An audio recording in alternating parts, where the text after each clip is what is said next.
welcome back to part 2 of filmmaking with the Fuji X-T4. If you've not seen part 1, I recommend you do. But to get you up to speed, what we're doing here is using the Fuji X-T4 to actually make a video for a paying client. In the first part of this video, we showed you using the Fujifilm X-T4 actually in the field, capturing the footage. And then in this second part, I'm going to walk you through the second part of the process, which is editing with the footage we captured on the day. So looking at our project here, you can see that I've imported all the footage into my bins and have the music edited into place. The brief for this project is to create something that the artist can use on his Instagram and social media accounts in general. And this tells me one key restriction, that the finished video shouldn't be any longer than 60 seconds. And I've edited the music to fit that brief. Also, there's no actual need for the audio from the set itself. So this edited music forms something of both the background and all of the audio, and also a template for us to edit within and to. Now, my first concern before we started this project with using the X-T4 for an actual video production was, how was my computer actually going to cope with that H.265 footage? Now, at times, the HEVC compression can be really processor intensive, but luckily for me, I'm using a newer 2020 iMac, and it is steaming through that footage with no dropped frames or any staggering in playback. As you can see, I can comfortably scrub through the footage with ease, and this makes our job for editing infinitely easier.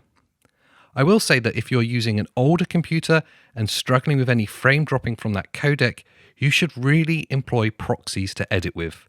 They are very easy to set up at the start of the project and will instantly eliminate any playback issues caused by that higher efficiency codec. Now that there's a few clips in place and we're really starting to get into the rhythm of this edit, I'm really noticing how great that Eterna picture profile is to work with. Because this project was filmed in a really frenetic environment, we didn't have the luxury to set up our lighting or metering or really any time to properly adjust for anything of that nature. So we relied heavily and almost exclusively on the Eterna picture profile over filming in any flat log formats.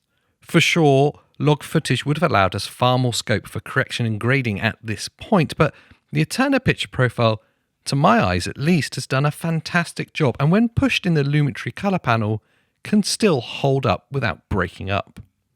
That slow-mo footage is amazing. I'm not normally a big fan of it. I feel like 100 FPS or even 200 FPS, if we're going to use the full extent of this camera, gets really heavily overused, especially on YouTube. But there's no denying it that this is a lot of fun.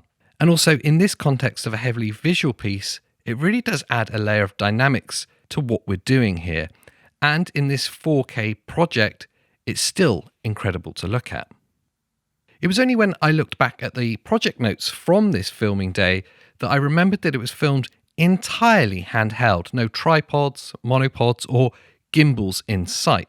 Now, that was done really because it was filmed in such a frenetic and fast-paced environment, and it was to allow us to get the footage we needed without interfering with the artist at work.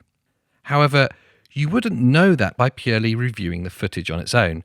There's lots of moments where you'd be forgiven for thinking that I was actually filming with a gimbal, or at very least, a monopod. That IBIS system in the X-T4 really makes this style of filming very viable, and to edit with, it's actually fantastic.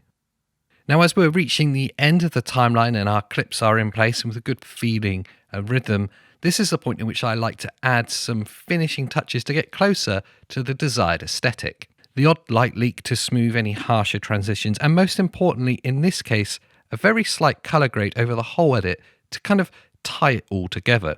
I'll do this on an adjustment layer because it's the most efficient way to work. And as I give those colors a final push, you can again see that despite being filmed in a picture profile and not in a log format, they still really hold up and don't break down.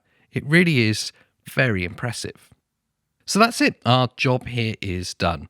Now, having gone through this whole process with the Fujifilm X-T4, I can say that this camera has not just exceeded my expectations, but it's also fully held up to the rigors of professional video production.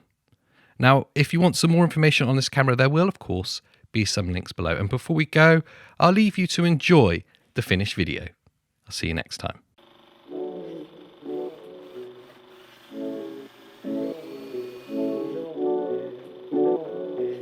go.